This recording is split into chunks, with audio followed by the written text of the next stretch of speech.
오늘은 조선시대 정조를 어겼다는 이유로 죽임을 당한 가여운 여인의 이야기입니다. 구독과 좋아요 그리고 알람 설정 부탁드립니다. 재미있고도 좋은 글로 보답하겠습니다. 문순삼은 울산 태화강 나루터에서 뱃사공으로 30년을 살았습니다. 어느 날 툇마루에 걸터 앉아 순삼이 늦은 아침을 먹고 있었습니다. 혹여 손님을 놓칠까 싶어서 툇마루에 앉아서 강변을 바라보며 밥을 먹고 있었습니다. 한 수저 밥을 뜯어 말고 강가를 바라보던 그의 눈이 번쩍 뜨였습니다. 나루터 입구로 남녀 한 쌍이 나란히 걸어오는 걸 보았기 때문입니다. 남자는 검은 갓에 옥색 도포를 입었고 여자는 치마 저고리 위에 짙은 녹색 장옷을 입고 있었습니다. 강 건너는 손님인가?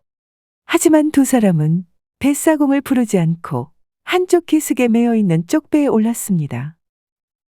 이상하다고 여긴 순삼이 외쳤습니다. 어이, 조심하시오. 깊은 데로 가면 안 돼요. 순삼이 외쳤지만 남자는 고개를 돌리지 않았습니다. 뱃사공을 부르지 않고 자기들끼리 쪽배를 타고 강을 건너려는 모양이었습니다. 쪽배는 미끄러지듯 물살을 가르며 강 가운데로 나아갔습니다. 배가 태화강 한가운데에 이르자 돌연 여자가 벌떡 일어나더니 강물에 몸을 던졌습니다. 그런데 이상한 일이 벌어졌습니다. 같이 타고 있던 사내가 물에 빠진 여인을 구할 생각을 하지 않고 강 건너편 남쪽 둔덕에 쪽배를 대고는 황급히 도망치는 겁니다. 깜짝 놀란 순삼이 급히 나룻배를 타고 강을 건너 추격했지만 끝내 사내를 찾지 못했습니다. 순삼은 남녀가 타고 있던 쪽배에서 푸른색 보퉁이 하나를 발견했는데 그 안에는 약간의 돈과 흰 모십에 겹저고리, 깨끗하게 빤 속옷과 버선 등이 들어있었습니다. 문순삼은 그 길로 관아로 달려가 자초지종을 알렸습니다. 관아의 포졸들이 며칠 동안 강 아래를 샅샅이 뒤졌습니다. 그러다가 마침내 강 하류의 둔덕에서 시신을 찾았습니다. 건져내어 조사해보니 별달리 다친 흔적은 없고 다만 손톱에 진흙과 모래가 끼어 있었습니다. 진흙과 모래가 끼어 있다는 것은 여러 가지 정황으로 보아 살아있는 상태에서 스스로 강물에 빠졌거나 아니면 누군가에 의해서 던져졌으며 강에 빠진 여인이 살고 싶은 본능으로 손으로 강바닥을 긁었다는 것을 보여주고 있었습니다.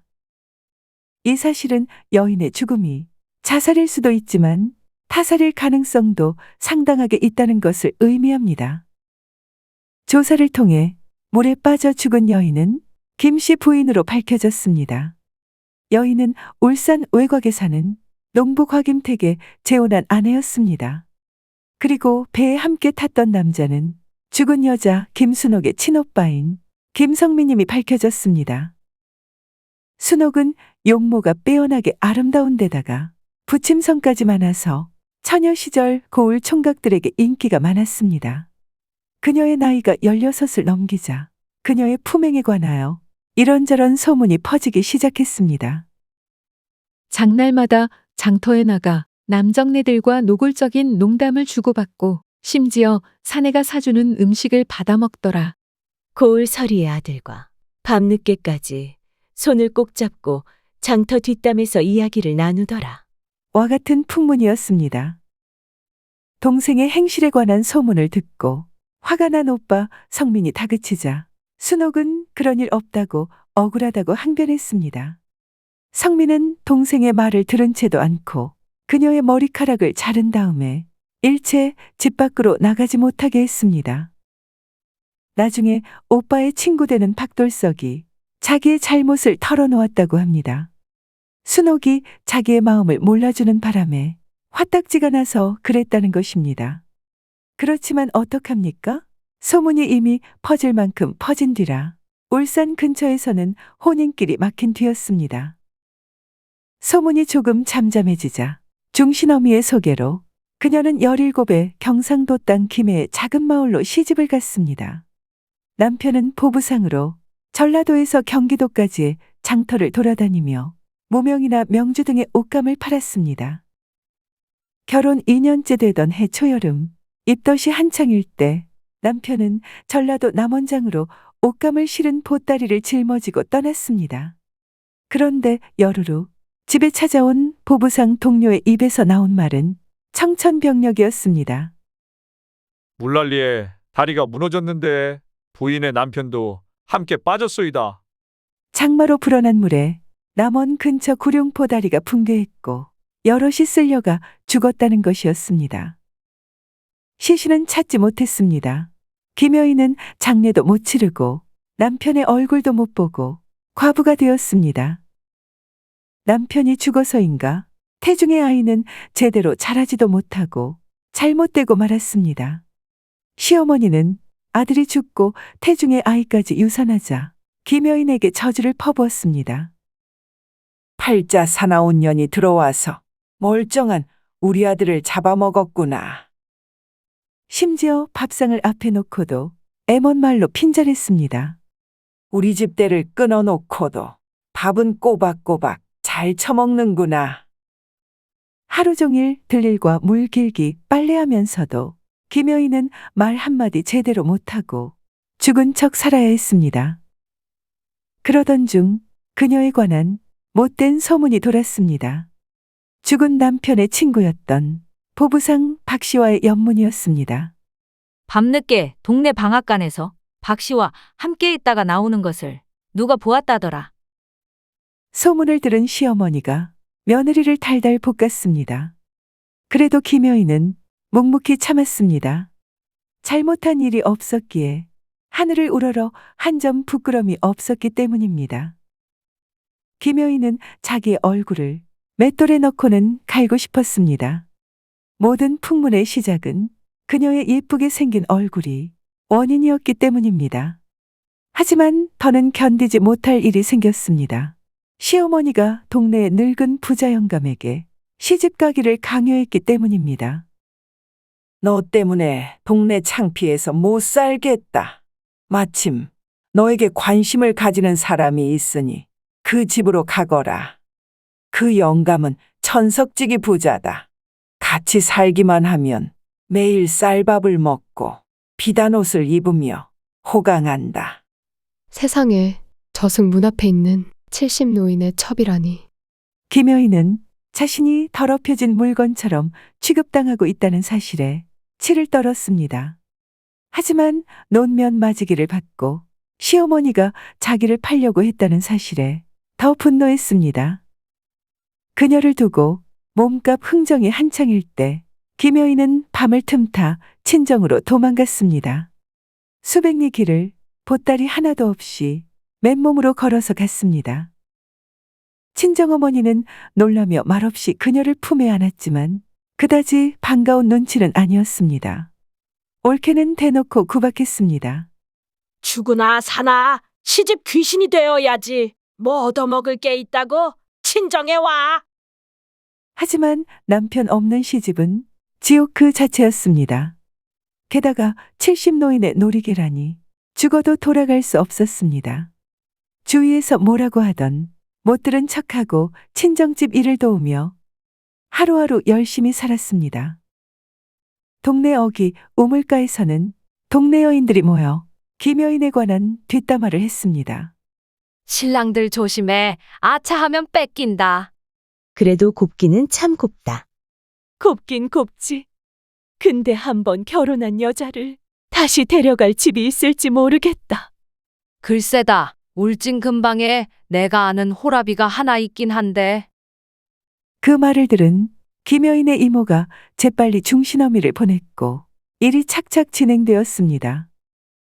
김여인이 새로 시집간 집은 장남인 남편 밑에 장가 안 간 동생 셋이 있었는데 늙은 시부모는 병치레가 잦았습니다. 그동안 육체적으로나 정신적으로 고생이 많아서 그런지 몸이 약해진 김여인은 일을 제대로 하지 못했습니다. 날씨만 흐려도 기침을 했고 손끝에 물이 오래 닿으면 곧 열이 펄펄 끓어올랐습니다. 시어머니는 일을 제대로 못하는 며느리를 구박했습니다. 몸이 약해도 마음만 있으면 뭐든 한다더라. 농촌에서 필요한 힘센 일꾼을 원했던 남편 역시 별반 다르지 않았습니다.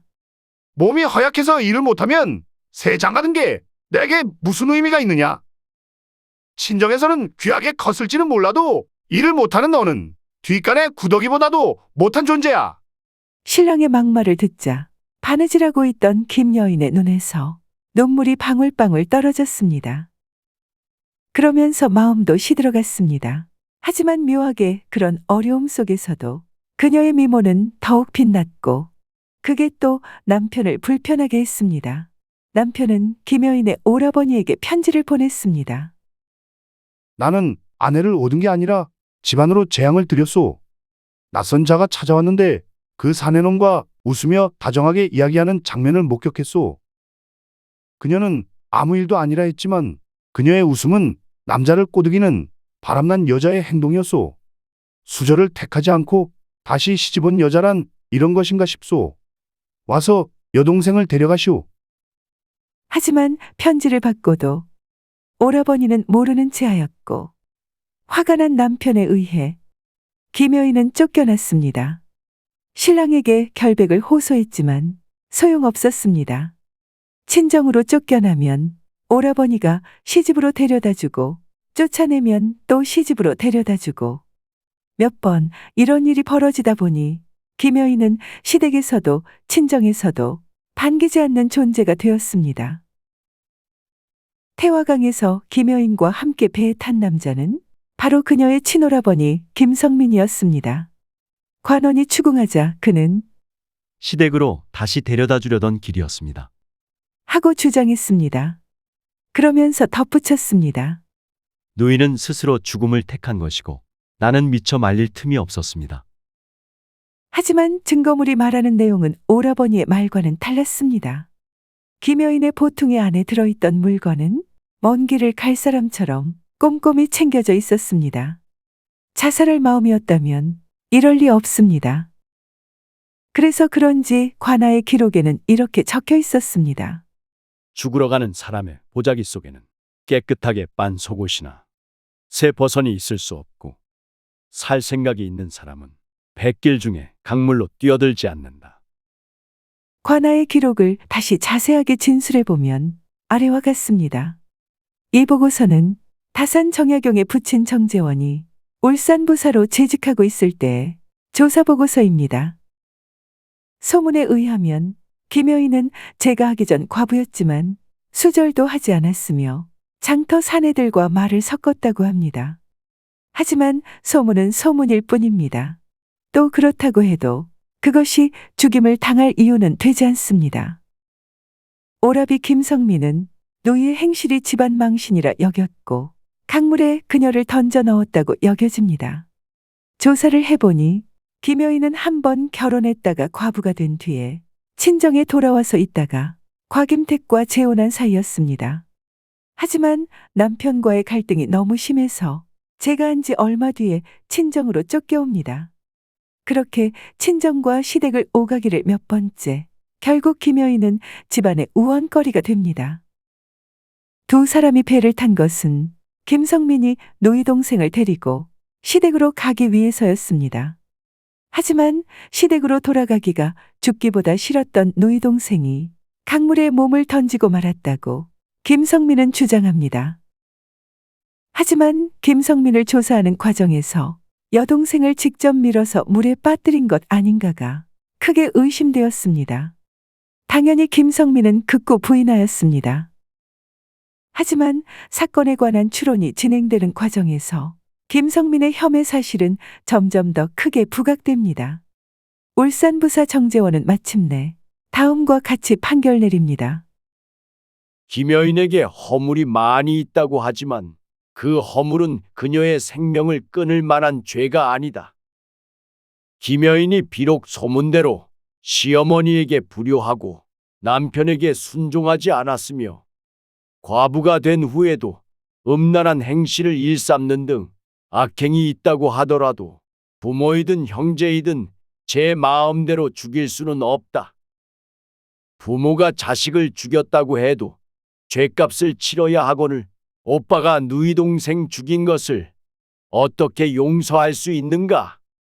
과부가 되었는데 수절하지 않았다고 해도 그것은 죽을 죄가 아니다.